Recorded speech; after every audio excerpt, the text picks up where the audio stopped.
you glad to see me here? That was bad. No worse than it ever is. So, hello, I've just been tuning my guitar. Is it in tune? It never is. It's good to see you again. Are you there? Is anybody there? Let's have a little look at the live chat. Oh, happy Living Sunday to you too. Arafingal. It is a Sunday and it's still September. Just about. So, yes, the year is going on and on and on. Hello, Philip. Hello. I was just thinking about you today, Philip. I was thinking about the coffee mornings, the Marisha coffee mornings that we used to always have. And I was like, who used to come to those? And I think, obviously, the first time I met you was at a housewarming party for me, even though I didn't actually know you. You were at the housewarming party because you know everybody else that I know. Hooray! You knew everybody. Anyway, why was I thinking about that? I don't know. I was just thinking, who used to come to those? And how did they know Marisha? And you knew Marisha because of me. Marisha used to have these coffee mornings. If you look her up, she's in a load of horror movies and things, but she most of the time she's the body double for quite a lot of people in quite a lot of things. I did talk about her last week. Oh, they were so long ago. Yes, long ago in the past, so far in the past, but they were fun because Marisha came to London. Let's talk properly. Marisha came to London and she wanted to know all the people that she knew online. It was in the early days of the internet, and all the people that were online that she knew, she wanted to get them all together and actually meet them, which is a novel thing. So it was like a big get together for all the internet people from all the different reasons. There was all sorts of fandom people, and there was witchcraft people, and there was philosophy people, and there was film people, and all sorts of artistic people. It was very fun. But it's like the vicious circle in the 1930s with Dorothy Parker, except it wasn't really that. Yes, it was. It was exactly like that. Oh, yes, live journal. Oh, just, yes, exactly. A lovelier time when you could meet people off the internet and not be very scared. Not like now. Obviously, the internet is a scary place. I wouldn't recommend it to anybody at all. Anyway, somebody said something about a particular very scary internet site that wasn't like that back in their time. And it's like, well, your time must have been a very long time ago because they came after me in about 2008, this particular place. It's like, it's never been a happy, safe place. I do not know what you are talking about there. I think you can guess the one. Anyway, it hasn't really been in the news this week, but it's been peripheral to the news of the various things that have happened this week. Anyway, the net has caught a lot of the wrong species, exactly. It's like, it's all sorts of things going on. Anyway, the internet these days is the most scary place ever. So, do you like the internet? Why would you like the internet? Anyway, I was briefly famous on the internet around the same time that that particular web of demon spiders, particularly, there must have been a thread, and I didn't realise. I was like, why is everybody coming at me all of a sudden? Why all of a sudden have I got all these trolly people? And one of the reasons for them was I found out after the fact, quite a long time afterwards, that there had been an actual thread where people had been directed to go after me. So, fun! It's an unsafe place. The best off not being famous on the internet, I would say. I think I'm probably much better off now being left alone, except for us. The core fans, the apples of my eye, the people, the true ones, the ones that aren't gonna do stuff like what happens everywhere. So yes, let's drift past that. It's not great anyway. It's not great. Let's not go to that because it's a controversial topic. Yes. Yes. Anyway, yeah, I don't know what to say about how the internet has changed, because I was there in the early days when memes. Nobody even knew what a meme was. They'd go memes or memes if they even indeed knew any words for them. In fact, the novel that I've got, and you can read it. One of the novels that I've got that is available has got a chapter title that's called "Meme Myself and I think. And that was before anybody actually knew what a meme was. In fact, it was before memes were what they are now. What a meme was then and what a meme is now is not the same. And obviously it didn't come from internet culture in the first place. It's what's his name? That guy that's into science and atheism. What the hell is his name? Anyway, that guy that did the selfish gene. What's his name? Richard Dawkins. It's like, what was his name? Dawkins. I said it. I remembered it just a second before you typed it. Richard Dawkins, exactly. Richard Dawkins, and somebody had left me a copy of his book at my comedy club. They left it because they'd forgotten about it. I think they just left it on a seat. And so I picked it up and I lent it to a few people and everyone was like, oh, what an interesting book. Back in the day before we knew any better. So it was quite an interesting book. Anyway, the whole thing about memes, they're sort of self-replicating and they've got a life of their own, and it's like, it's an idea that turns into something else, and that is the thing. That's what it was. Well, now it's just a stupid, crappy picture with some stupid text on it, possibly, if you've even got the text, or just a frog gurning. That's me being a frog gurning. It's just my normal face. So yes, a frog gurning. Now, with that whole frog gurning, in terms of that frog, the reason I know about that particular frog that is notorious this week for reasons we shall not go into, that frog was also a cryptocurrency at one point, and I was like, because I've got a few I haven't bought any.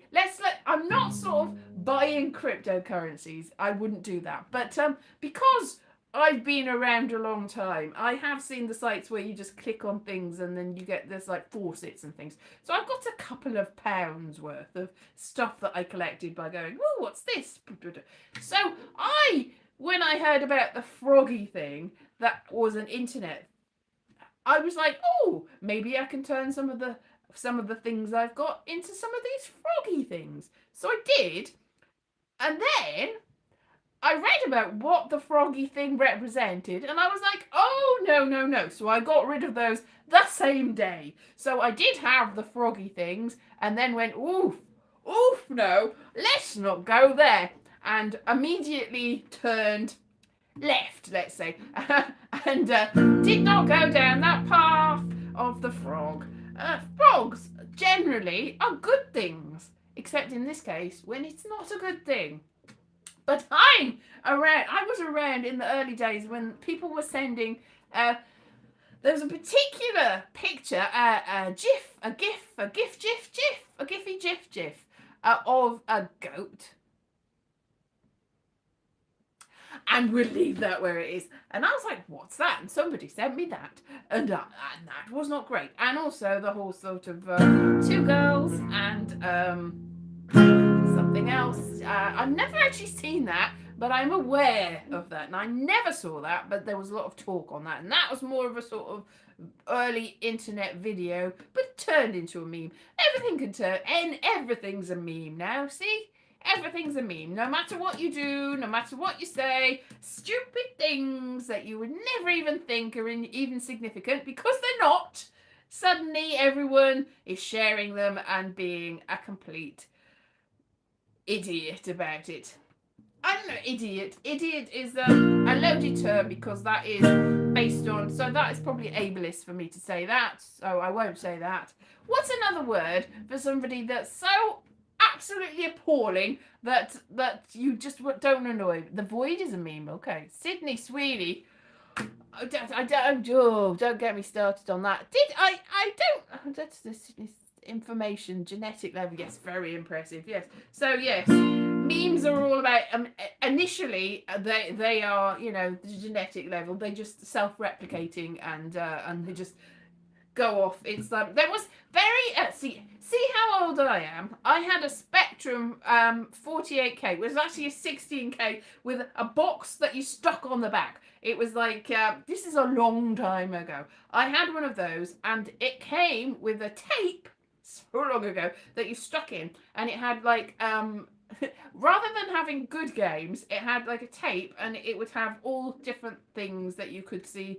Oh, look at what this computer did. Oh, so impressive things. And one of them was, I think it was called Evolve or Evolution or something like that, where you just have like a little dot in the corner of the, and it was just evolve, and it would just, and I would just look at it and go, I'm not sure what this does. But it, from one dot, lots of different dots, and they would make patterns, and they would move about the screen, and you'd be like, oh, wow. Basically, it was a screensaver, but it was like, oh, that's impressive what computers can do.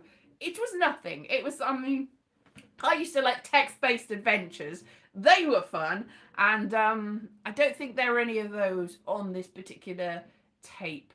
But that was on the tape, and also a very early paint package was on the tape, and various other things. Anyway, that was a bit like what a meme actually is, but it's the same thing. Is it's changed from what the initial meaning was. Like what a meme is isn't what a meme was, and what Gen X is not what Gen X was, because Douglas Copeland, spelt Copeland, he is technically now a boomer, but he was from a generation that said, we don't like these boomers, we'll be something different. And so he was born in the very early 60s or the late 50s, I think maybe like 58, 59. And he coined the Generation X term for his generation, which is now a boom, you know, the tail end of the boomers. But they didn't want to be boomers, so they were Gen X. But then, because people are weird, now Gen X is later than that. It kept getting later and later and later.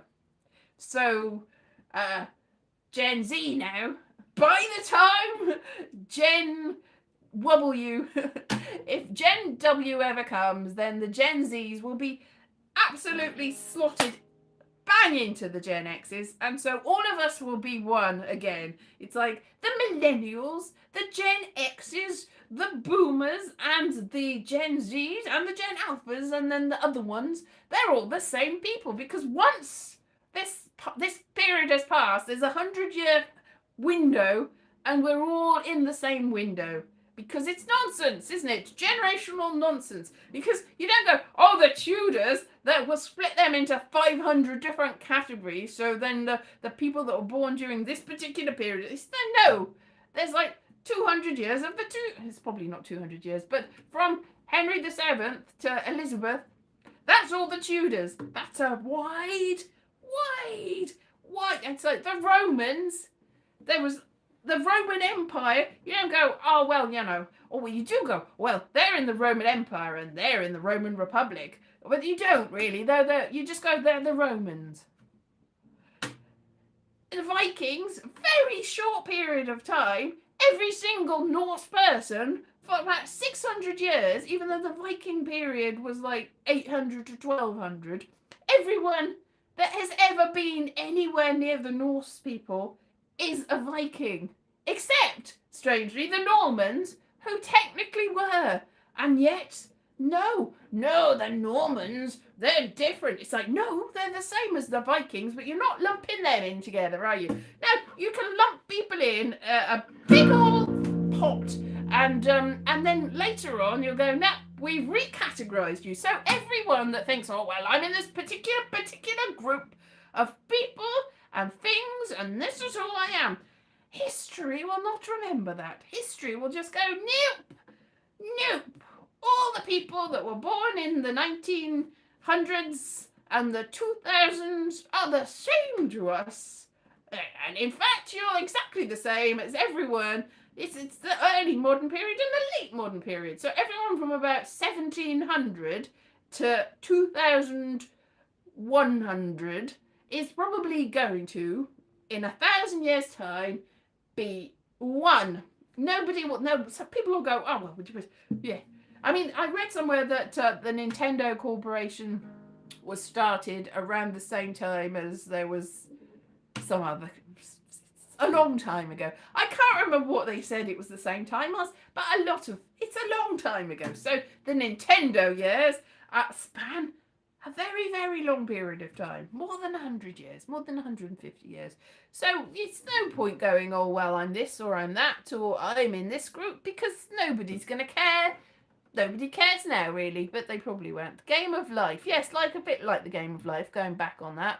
But I think it was called Evolve or Evolution or something like that. I look it up. It wasn't the Game of Life. That it's just you just go, I will make two little things and they will just sort of mutate and breed and just, it was like cells and things. I think it was called Evolve, but might not have been.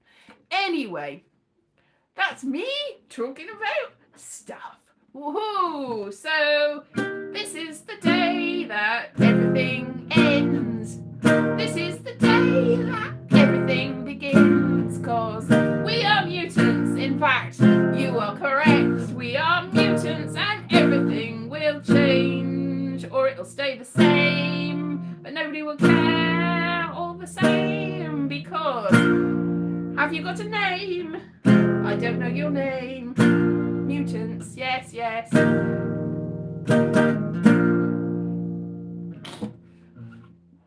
was a nice song, wasn't it? No. Oh, I tell you what, you know that I got my DNA done. I should probably stop getting this done. I got it done by 23andMe, which has gone bust, so who knows what's going to happen with that.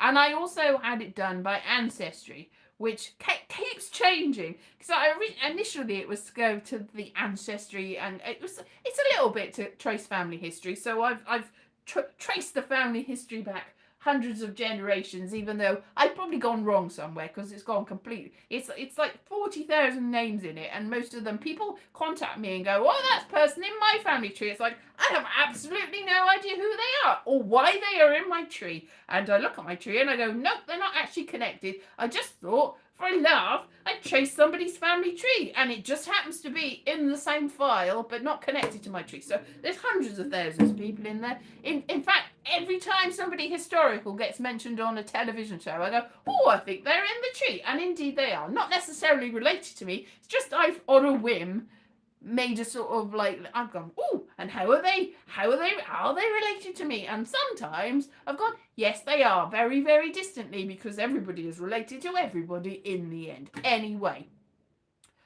the point is, I had uploaded this to MyHeritage, and I got a match for a cousin, an actual cousin. We weren't sure that was my cousin. Complicated story we won't go into, but it was like, is it really? Because there was estrangement in my family, and this cousin had uploaded their DNA to MyHeritage, and I've not contacted them because estrangement. But it was like, oh, well, they are actually my cousin. That's good. That's great. That solved that mystery. But MyHeritage has now said that they're not accepting other people's DNA anymore, so you have to do one specifically for them. And it was on offer. It was like 25 quid or something, and I was like, I'll do it with the vast amount of Edinburgh money that I earned. It's in fact pretty much all of the Edinburgh money I earned, because I did not ask anybody for money, because I was a little bit like, oh no, what's happening with my show? It's like that that was mostly from the last day when I was like, oh, I've got some books to the audience and nobody's bought them, and I have to carry them back, and people are like, oh, we'll buy some. And then I ran into somebody that had seen my show last year, and they gave me money from last year because they'd forgotten to pay me last year. So yeah, anyway, that I've blown now on having another DNA test. So because family history, and I had done a lot of family history, but I've let that slide. But I thought, oh, let's do that anyway. Let's see what they say. Yeah, it was all fun. It was all great. It hasn't come yet. it hopefully will. But then I realised it's come from Texas, and there's a whole problem with things going and coming from Texas. So I don't know whether they've got a lab that's not in America, because I'm thinking with the customs problems that it might not get back.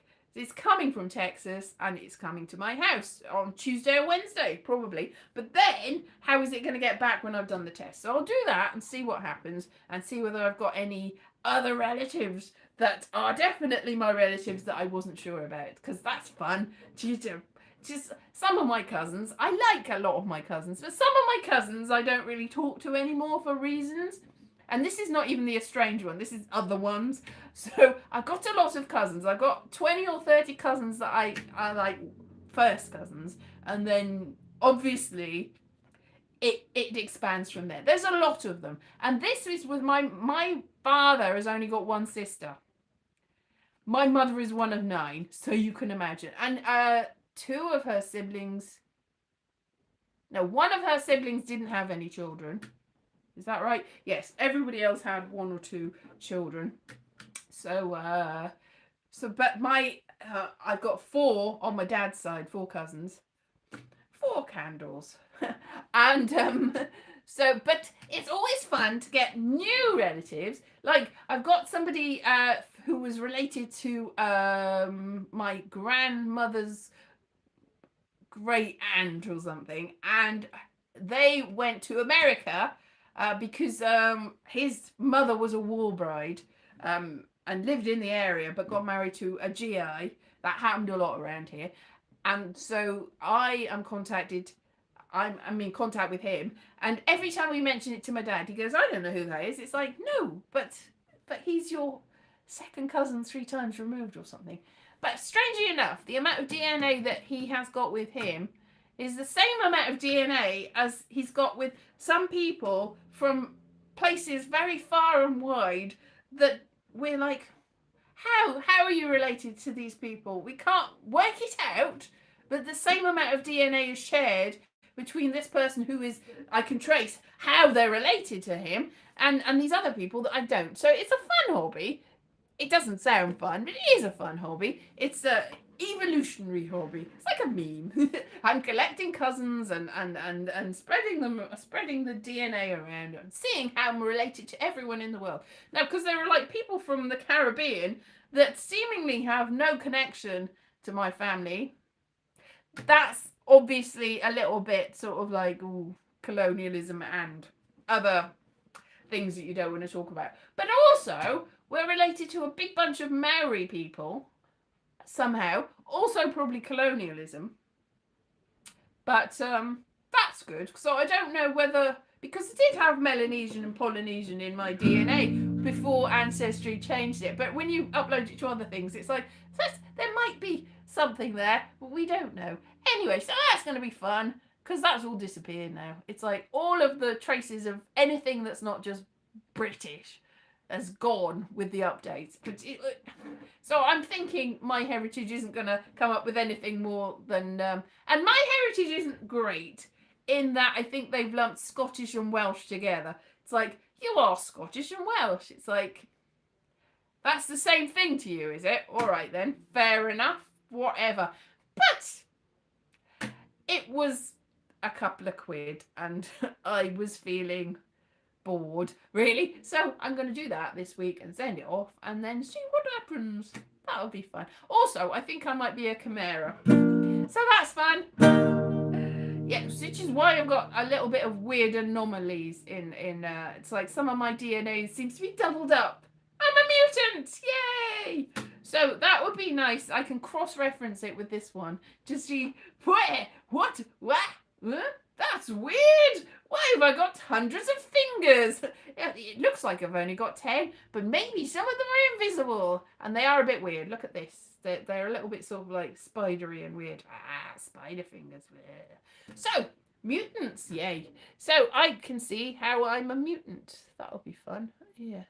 So nobody's talking to me now because I'm a mutant and nobody wants to know. Everybody is scared of a mutant with the spidery fingers and only 1 line.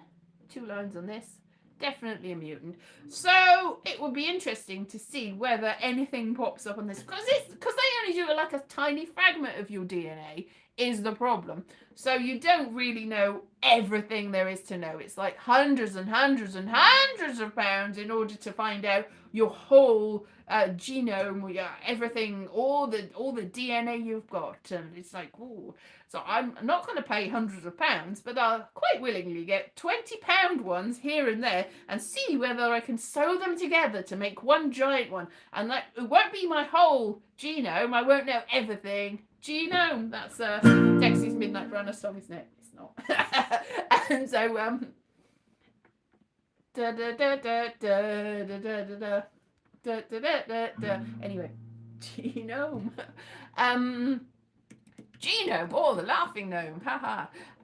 So that'll be good. So I can see whether there's any DNA bits and strands that my heritage does that the other two don't.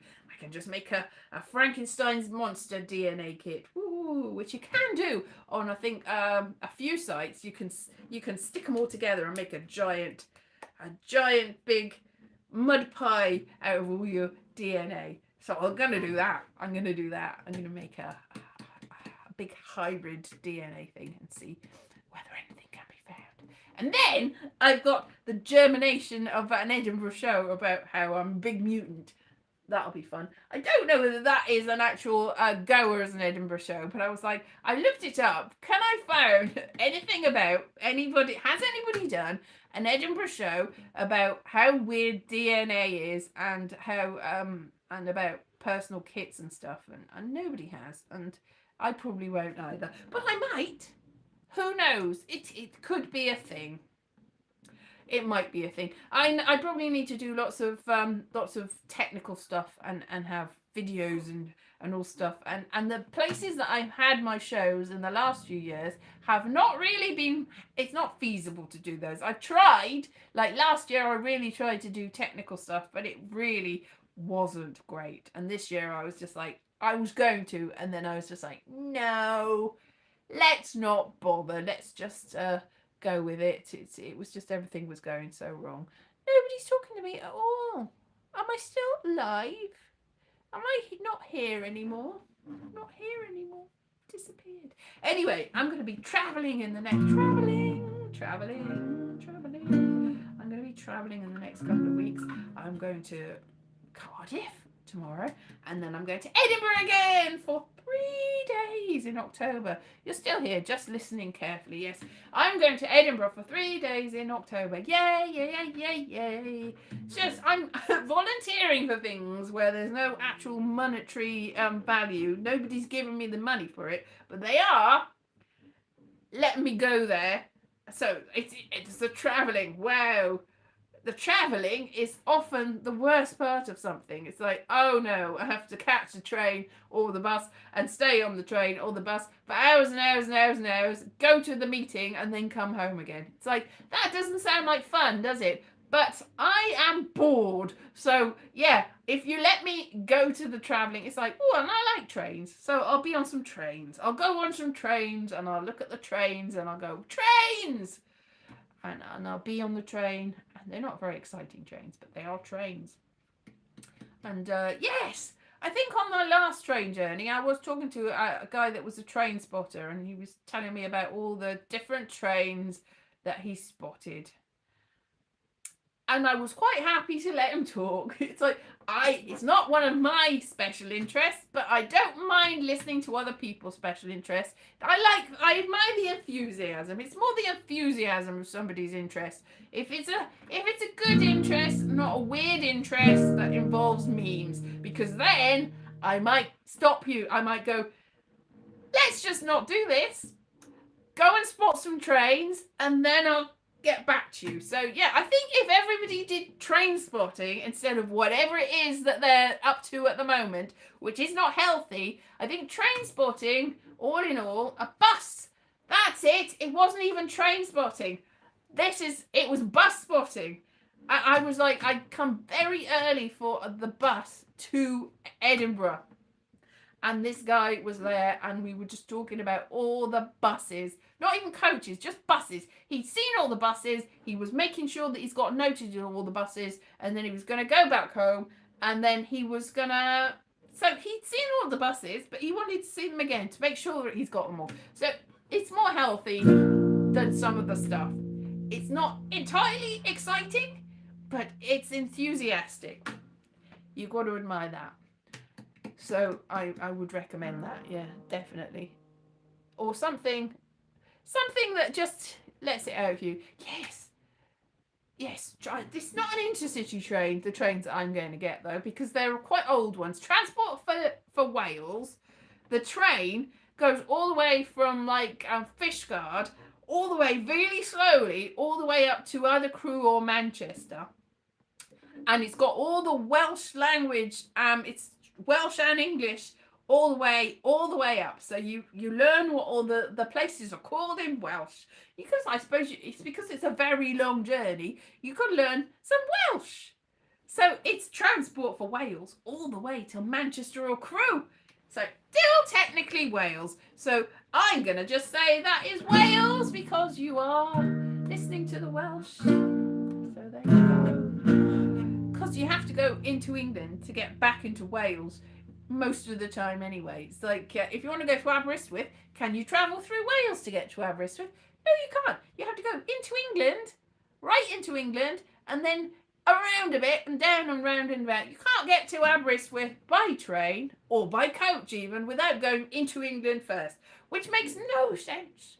No sense at all. And there's a lot of mountains in Wales, so it's very difficult to get anywhere. Not fair. So Transport for Wales will not take you to Aberystwyth from here, but it will take you to Manchester. Make it make sense. I don't know whether you can, but it's just because that's the only trains that are left. They've all gone. Anyway, that was a very... What have we talked about? Yes. Yes, it's probably... It is rubbish. Rubbish, litter everywhere. Don't say that. Don't say that about Crewe. It's not very mean. This is a gwastraifki. Yes, I've been looking at bins. Somebody visited me last week and said, "What's that on the bins?" It's like, well, that means litter and dog waste. It's not anything exotic, so there you go. And kun on one of the other signs, because there was a sign about not letting your dog off the lead because it might chase some ducks. Oh, that's interesting. I've got to look up some birds facts because we saw some ducks and swans and geese and some weird bird that was semi-aquatic that looked a bit like a pigeon but wasn't a pigeon, and I'm not sure what it is, and I meant to look it up but I didn't. But we were reminded of the fact it was the people. I don't know whether you've seen the video I put up of a load of crows, and one of them seems to have like instead of a beak, it seems to have like a big disc. And we were still unsure because it was quite far away whether it was a biscuit that got stuck in its beak, or whether its beak was actually like that and had mutated, or whether it was just something had stuck on it. It was unclear whether the bird's beak was supposed to be like that, or that it had something stuck in its beak, or whether it was just really keen on not letting this biscuit go. Anyway, so oh, I don't know where it is. It's somewhere. So maybe I didn't upload it. I definitely had it. Maybe it was because it was quite poor quality. I might have gone, yeah, that's not worth it. Anyway, it did look like to me like it had a biscuit in it. The biscuit was the mouth, but I think it might just be the biscuit was in its mouth. Whatever it was, I've got to look up these other birds because I meant to, and it's been a couple of days, and yeah. All right, well, I'll see you next week, by which time I will have gone to Cardiff and come back, but I will not have gone to Edinburgh and come back. But I'm in Edinburgh for 3 days, and I get to wander around for about 2 minutes between meetings before coming back again. But I get breakfast. I get to stay in a cheap hotel and eat breakfast. Whoa! Yes, it's a not Holiday Inn. What is it? Like a Premier or something like that. So it's a mid-price. It's not as cheap as a Travelodge, but not as expensive as a Holiday Inn. That's the range of hotels. I mean, we're not looking at like the Hilton. The Hilton, again, not the poshest hotel, but so far above. Like, somebody said that they were staying in an Ibis, like they'd been emergency housed in an Ibis, and that it was a budget hotel. And it was like, Ibis? A budget hotel? But that is way beyond my means. Budget? Budget, you say? Ibis is luxury. And they're like, no, it's not. It's a cheap hotel. It's like, to me, it's expensive. So it's not a budget hotel. It's pure luxury. Yeah.